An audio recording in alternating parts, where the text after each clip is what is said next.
Comunicación con César Muñoz, que es analista investigador senior de Human Rights Watch para Sudamérica.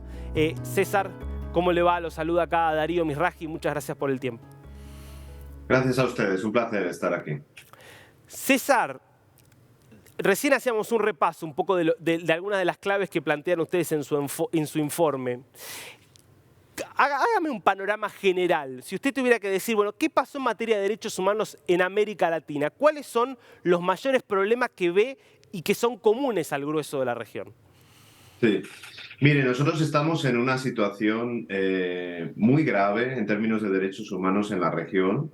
En primer lugar, hemos tenido un deterioro, digamos, de la calidad de vida de las personas en muchos países con los efectos de la pandemia, pero que han agravado problemas crónicos. Entonces, la cuestión, por ejemplo, de inseguridad alimentaria, por ejemplo, en Brasil, o la inseguridad que ha aumentado enormemente en Ecuador, en Colombia y en México, y vemos unas democracias que tienen dificultad a responder a esas necesidades de la gente, y en ese contexto han emergido líderes autoritarios que ofrecen soluciones que parecen simples para problemas que son muy complejos, y unas soluciones que frecuentemente incluyen violaciones de derechos y restricciones de derechos. Entonces vemos, por ejemplo, en México cómo el presidente elegido democráticamente ahora está intentando socavar la independencia de las autoridades electorales. En El Salvador, el presidente Bukele desmantelando todo tipo de control a su poder. En Perú, el expresidente Castillo intentando cerrar el Congreso y gobernar por decreto. Y en Brasil, como están viendo los espectadores en las imágenes, este ataque inaceptable contra las instituciones democráticas el pasado domingo. Eso nos hace, estamos en una situación en la que estamos defendiendo libertades que creíamos ganadas en América Latina. Es la libertad de elegir a nuestros representantes, de tener separación de poderes y el Estado de Derecho. Claro, porque la verdad es que me interesa ver su visión en ese sentido, porque uno ve lo que fue la salida de las dictaduras de los 50, 60, 70, que empezó sobre todo en los 80, la transición a la democracia, y era todo optimismo. ¿Qué pasó en los últimos años? ¿Por qué hubo tantos retrocesos, cree usted, en la región? Mire, yo creo que ha habido un desfase entre lo que fue prometido en democracia y lo que las democracias han entregado, digamos. Y por eso tenemos que presionar a los gobiernos democráticos que han sido elegidos este año. Esa es la buena, o el año pasado, quiero decir, que digamos eso es la buena noticia en este panorama difícil, que es que hemos tenido transiciones pacíficas cuando no estábamos seguros de que eso iba a ocurrir, ¿no? Y tenemos, por ejemplo, el ejemplo de Brasil, donde el presidente Bolsonaro cuestionó el sistema electoral enormemente y al final hemos tenido un cambio de gobierno, que ya es un logro. En Chile, de la misma forma, tuvimos un cambio de gobierno tras una campaña muy polarizada, que fue pacífico. También hemos tenido el primer gobierno de izquierda en Colombia, que es importante por la alternancia de poder. Digamos que diversas opciones políticas puedan ejercer el poder. Entonces tenemos estos nuevos líderes en la región y el desafío para ellos es mostrar que las democracias pueden tener resultados y que las soluciones autoritarias solo agravan los problemas de derechos humanos y agravan las condiciones de vida de las personas.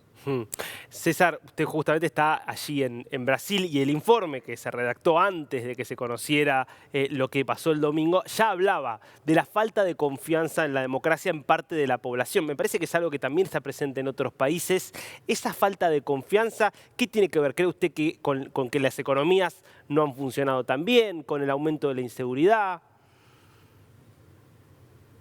Son muchos factores, es difícil dar una pequeña, digamos, solución a esto. Yo estoy en Brasil y conozco muy bien la situación aquí y ha habido una combinación de factores, pero uno de ellos, por ejemplo, es la divulgación de informaciones falsas en las redes sociales. Y eso está promovido por líderes políticos, de una forma absolutamente irresponsable. Ocurrió en Brasil, donde el presidente Bolsonaro pasó 4 años atacando la independencia judicial, 4 años atacando a la prensa de forma absolutamente injustificada y 4 años mandando mensajes cuestionando digamos, la confianza en el sistema electoral sin ninguna prueba. Ese tipo de mensajes calan en cierta parte de la población, ¿no? Esa es la realidad. Y las plataformas de las redes sociales han tenido una respuesta muy insatisfactoria a eso. En Brasil específicamente tenían protocolos inadecuados para responder a estos mensajes y ni siquiera los aplicaron.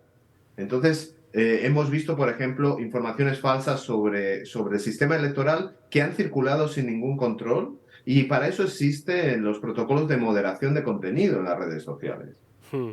Bueno, donde lo que se vio en Brasil también es la intervención fuertemente de la justicia para poner freno a muchos de los abusos que intentó en su momento el Ejecutivo, también para garantizar que las elecciones fueran transparentes.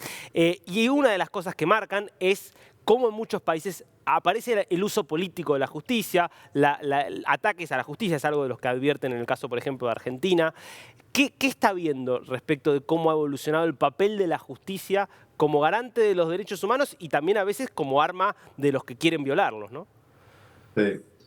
Mire, cuando tenemos un presidente autoritario que quiere asumir controles indebidos, ¿no? Y controlar la sociedad, los primeros objetivos que va a tener son la justicia independiente y la prensa independiente. Porque esos son, digamos, las entidades que pueden frenar su poder, ¿no? Y lo vemos en toda América Latina. El caso de Brasil, por ejemplo, ¿no? Un presidente que desde el inicio insultó, intentó intimidar a miembros de la Corte Suprema, que atacaba a periodistas todos los días. Y eso ocurre en muchos países de América Latina y el resultado de esos ataques depende de la fortaleza de esas instituciones, ¿no? En Brasil, la diferencia que hay en Brasil con otros países es que Brasil tiene una justicia independiente, autónoma, que ha sabido frenarle los pies o supo frenarle los pies al presidente Bolsonaro y especialmente la Corte Suprema pararle las medidas más perjudiciales contra los derechos humanos. Desgraciadamente, en otros países no ocurre eso porque la justicia no tiene la suficiente independencia. Y le pongo un ejemplo. En Guatemala Hmm. se persigue no a la corrupción, sino se persigue a aquellos que investigan la corrupción. En Bolivia vemos que un gobierno tras otro, sean de izquierda o de derecha, han usado la justicia como un arma política, como un instrumento para perseguir a opositores, con intereses claramente electorales y políticos, etc. Entonces, digamos, tener una justicia independiente garantiza institucionalidad, garantiza el Estado de Derecho y garantiza la protección de los derechos humanos.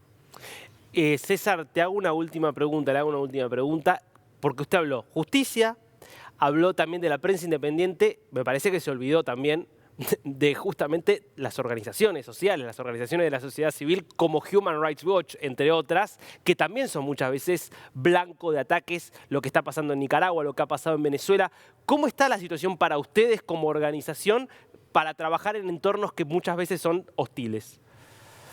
No, efectivamente, tiene toda la razón. El tener una sociedad civil organizada, que pueda expresar su opinión libremente, no solo organizaciones de derechos humanos, pueden ser organizaciones eclesiales, organizaciones de empresarios, de trabajadores. Esa, digamos, comunidad de voces libres es fundamental porque puede, digamos, denunciar abusos. Por ejemplo, en el caso de Nicaragua, tenemos a un gobierno autoritario, dictatorial, persiguiendo a la Iglesia Católica, a voces críticas de la Iglesia Católica. Entonces, vemos claramente, o en Cuba, por ejemplo, donde no es posible una crítica uno se expone a una detención arbitraria o que sea expulsado del país, ¿no? Entonces sí, efectivamente esa sociedad civil independiente es fundamental también para poner freno a abusos. César Muñoz, muchas gracias por este tiempo con DNews. Gracias a ustedes.